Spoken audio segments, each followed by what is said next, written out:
ان اللہ وملائکتہ یصلون علی النبی یا ایہا الذین آمنوا صلوا علیہ وسلموا تسلیما اللہم صلی علی سیدنا و مولانا محمد وعلی آل سیدنا و مولانا محمد وبارک وسلم وصلی علیہ الصلاۃ والسلام علیک یا رسول اللہ وعلی آلک وصحابک یا حبیب اللہ۔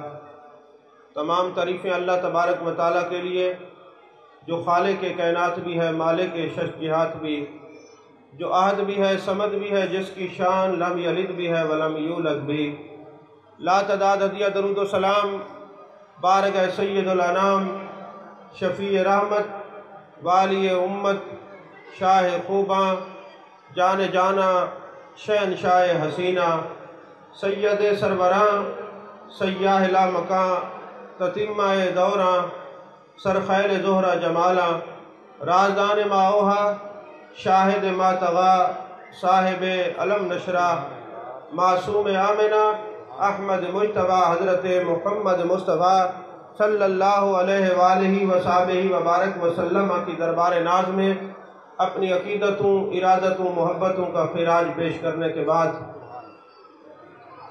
آج اس پر مسرت موقع پر، شادی خانہ آبادی کے موقع پر، جان جانا، جان کائنات، جان عالم مصطفیٰ، جان رحمت صلی اللہ علیہ وسلم کا ذکر کرنا بہت بڑی سعادت کی بات ہے۔ ہمارے معاشرے کے اندر جب نکاح کی سنت کو اپنایا جاتا ہے تو باقی سنتوں کو ترک کر دیا جاتا ہے۔ سنت نکاح بھی ہو اور جس نبی کی سنت ہے اس نبی کا ذکر بھی ہو تو وہ پوری محفل نور علی نور ہو جاتی ہے۔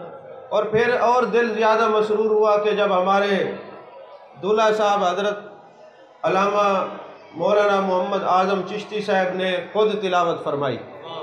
اللہ تعالیٰ خیر و برکات کا نزول فرمائے۔ اگر اسی طرح شادیوں کے اندر غیر شرعی رسومات کو ترک کر کے ہر بندہ محبوب پاک صلی اللہ علیہ وسلم کے ذکر کو اپنائے گا تو یقیناً آنے والے وقت میں ہر دلہا خود اپنی شادی پہ تلاوت خود ہی فرمائے گا۔ عزیزان محترم، اگرچہ یہ تھوڑا سا مشکل کام ہے پر ناممکن نہیں۔ میرے آقا کریم صلی اللہ علیہ وسلم کی ذات بابرکات نے جو ہمیں تعلیم دی ہے اور محبوب علیہ السلام کے صحابہ کا یہی معمول ہے کہ وہ ہر جگہ جان کائنات، جان عالم مصطفیٰ، جان رحمت صلی اللہ علیہ وسلم کی سنتوں کو اپناتے ہیں۔ حضرت حذیفہ بن الیمان رضی اللہ تعالیٰ عنہ ایک جگہ پہ ان کو سفیر بنا کے بھیجا گیا۔ جب وہاں پہنچے تو وہاں پہ غیر مسلم بھی تھے، عیسائی لوگ بھی تھے، اس ملک کے وزراء بھی موجود تھے۔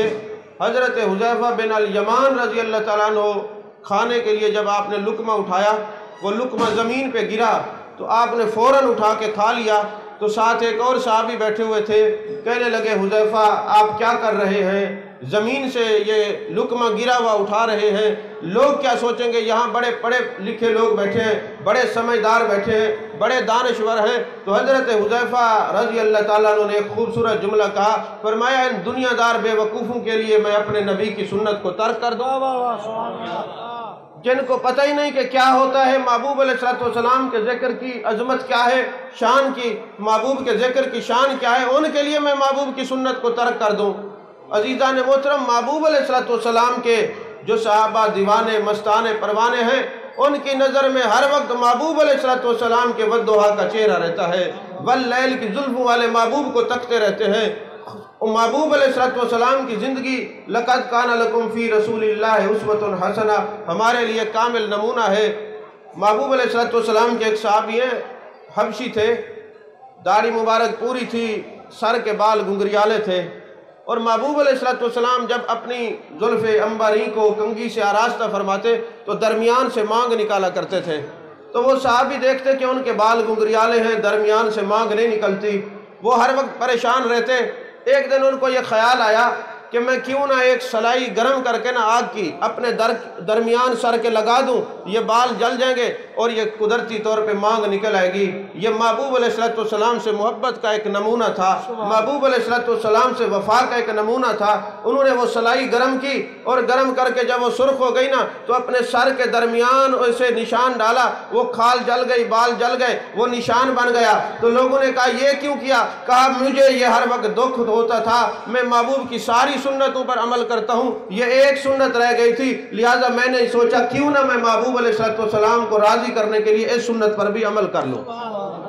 عزیزان محترم، اللہ نے قرآن میں فرمایا وَرَفَعْنَا لَكَ ذِكْرَكَ، محبوب ہم نے آپ کی خاطر آپ کا ذکر بلند کیا ہے۔ یہاں سوچنے کی ایک بات ہے، اگر ہم کہیں محبوب کے وَالضُّحَا کا چہرہ ہے، واللیل کی زلفیں ہیں، ما زغ البصر وما طغیٰ کے کاجل والی آنکھیں ہیں، ید اللہ والے ہاتھ ہیں، علم نشرہ کا سینہ ہے، طٰہٰ کا تاج ہے، یہ تو پہلی بات ہے محبوب علیہ السلام کا یہ ذکر موجود ہے۔ ہم کہیں آپ خاتم النبیین ہیں، اس پر بھی قرآن شاہد ہے، محبوب علیہ السلام کا فرمان شاہد ہے۔ پھر سوچنے کی بات ہے محبوب علیہ السلام کا ذکر اللہ نے کیسے بلند کیا ہے؟ کیونکہ یہ ماحول شادی کا ہے اور بے توجہی کا لوگ بھی مظاہرہ کرتے ہیں اور انتظار میں ہے کہ جلدی جلدی نکاح ہو اور پھر کھانے کی طرف متوجہ ہوں۔ صرف 5 منٹ کی گفتگو کروں گا، زیادہ وقت نہیں لیتا، یہ برکت کے لیے گفتگو ہو رہی ہے تاکہ محبوب علیہ السلام کی توجہ ہو اور مزید برکات کا نزول ہو۔ تو جب یہ سارے محبوب علیہ السلام کا ہم ذکر کرتے ہیں تو پھر سوچنے کی بات ہے اللہ نے اپنے محبوب کا ذکر بلند کیسے کیا ہے؟ بھائی ایک 10 فٹ کی 11 فٹ کی آپ دیوار بنا لیں اور ہر سال یوں ہی کہتے رہیں کہ جی دیکھیں ہم نے یہ دیوار بلند کی ہے، تو کچھ دن کوئی کہے گا یار آپ تو 11 فٹ پہ 10 فٹ پہ دیوار کھڑی ہے، بلند تو نہیں ہوئی ہے، بلند کیسے ہوئی ہے؟ تو جو شان اور عظمتیں ہم بیان کرتے ہیں وہ تو پہلے ہی موجود ہیں، پھر اللہ نے اپنے محبوب کی شان کو کیسے بلند کیا ہے؟ خود میرے آقا کریم صلی اللہ علیہ وسلم فرماتے ہیں اللہ نے میری شان ایسے بلند کیا ہے جعلت من ذکر کا ذکری، اللہ نے ارشاد فرمایا محبوبہ ہم نے آپ کے ذکر کو اپنا ذکر کر دیا ہے۔ جو ساری رات اللہ اللہ کرتا رہے گا، قاضی ایاز مالکی نے شفا شریف میں نقل کیا ہے، قیامت والے دن جب اس کا نام اعمال کھلے گا اس میں لکھا ہوگا اس نے ساری رات جان کائنات صلی اللہ علیہ وسلم کا ذکر کیا ہے، اور جو محمد صلی اللہ علیہ وسلم کرتا رہے گا اس کے نام اعمال میں لکھا جائے گا اس نے ساری رات اللہ اللہ کا ذکر کیا ہے۔ قاضی ایاز مالکی تو یہاں تک کہہ گئے جو ساری رات محبوب پاک کا ذکر کرے گا قیامت والے دن 2 اذکار کے ثواب ملیں گے، 2 اذکار نام اعمال میں ملیں گے کہ جس نے محبوب کا ذکر کیا ہے اللہ فرماتے ہیں محبوب ہم نے آپ کے ذکر کو اپنا ذکر کر دیا ہے، تو جب محبوب کا ذکر کرے گا قیامت والے دن اللہ اس کو اپنے ذکر کا بھی ثواب عطا کرے گا، محبوب کے ذکر کا بھی ثواب عطا فرمائے گا۔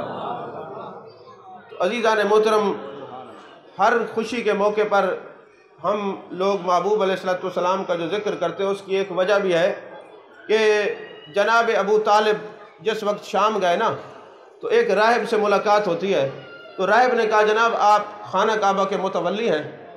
آپ نے پوچھا آپ کیسے مجھے جانتے ہیں؟ کہنے لگا میں نے آج صبح دعا کی تھی اے اللہ مجھے کعبہ کے متولی سے ملوا دے۔ تو کہنے لگے آپ جو دعا کرتے ہیں قبول ہوتی ہے؟ انہوں نے کہا جی وہ دعا قبول ہوتی ہے۔ کہنے لگے آپ کے پاس ثبوت کیا ہے کہ وہ دعا قبول ہوتی ہے؟ انہوں نے کہا میرے پاس نا ایک طریقہ ہے، میں وہ اس کو بناتا ہوں، اللہ میری دعاؤں کو سنتا ہے۔ تو آپ جناب ابو طالب کہنے لگے کون سا طریقہ ہے؟ کہنے لگے میں توریت اور انجیل کو بھی پڑھا ہے، میں نے زبور کو بھی پڑھا ہے۔ آپ جناب ابو طالب کہنے لگے اگر تیری بات سچی ہے تو ظاہر سی بات ہے تم نے دعویٰ کیا ہے، دعوے کے لیے دلیل شرط ہوتی ہے، یہ خشک درخت کھڑا ہے، تم ہاتھ اٹھاؤ دعا مانگو، اگر یہ جو درخت ہے وہ سرسبز و شاداب ہو جائے اور اس کے اوپر پھل لگ جائیں تو ہم سمجھیں گے تیری دعا قبول ہوتی ہے، تو مستجاب الدعوات ہے، تو ہم یہ سمجھیں گے تو مستجاب الدعوات ہے، تیری دعائیں قبول ہوتی ہیں۔ اس نے کہا جی کوئی بات نہیں، آپ نے کہا ہے یہ شرط رکھی ہے تو ابھی اس درخت کے لیے ہم دعا کرتے ہیں، خشک درخت ابھی سرسبز و شاداب ہو جائے گا اور اس کے اوپر پھل بھی لگ جائیں گے۔ تو جناب ابو طالب کہتے ہیں میں نے جب یہ دیکھا اس بندے نے مصلی بچھایا اور درخت کے نیچے بیٹھ کے ذکر کرنے لگا، کہ باری تعالیٰ میں نے توریت پڑھی ہے، انجیل پڑھی ہے، زبور پڑھی ہے، اس میں لکھا ہے کہ تیرا محبوب جو آئے گا وہ خاتم النبیین بن کے آئے گا، ختم نبوت کا تاج پہن کے آئے گا، اس کے والضحیٰ کا چہرہ ہوگا، واللیل کی زلفیں ہوں گی، ما زغ البصر وما طغیٰ کے کاجل والی آنکھیں ہوں گی، علم نشرح کا سینہ ہوگا، طٰہٰ کا تاج ہوگا۔ اور میں نے یہ بھی پڑھا ہے توریت اور انجیل کے اندر کہ جو محبوب علیہ السلام کا ذکر کرے گا پھر جو دعا مانگے گا اللہ دعاؤں کو قبول کرے گا۔ تو لہٰذا باری تعالیٰ میں نے تیرے محبوب کا ذکر کر لیا ہے، اب تیری بارگاہ میں دعا کرتا ہوں اس درخت کو سرسبز و شاداب کر دے۔ یا وہ دعا کرنے کی دیر تھی، وہ درخت سرسبز و شاداب ہو گیا، اس کو پھل لگ گیا۔ اس لیے ہمارے لوگ ہر موقع پر محبوب کا ذکر کر کے پھر دعا مانگتے ہیں۔ جس طرح درخت سرسبز و شاداب ہو گیا ہے، ذکر مصطفیٰ سے دل بھی سرسبز و شاداب ہوتے ہیں، گھر بھی سرسبز و شاداب ہوتے ہیں۔ اللہ تعالیٰ ہم سب کو محبوب علیہ السلام کا ہم وقت ذکر کرنے کی توفیق عطا فرمائے، اور میری دعا ہے اللہ تعالیٰ زوجین میں محبت نصیب فرمائے اور دونوں گھروں کو ہمیشہ اتحاد، اتفاق اور محبت نصیب فرمائے۔ آمین۔ وآخر دعوانا الحمدللہ رب العالمین۔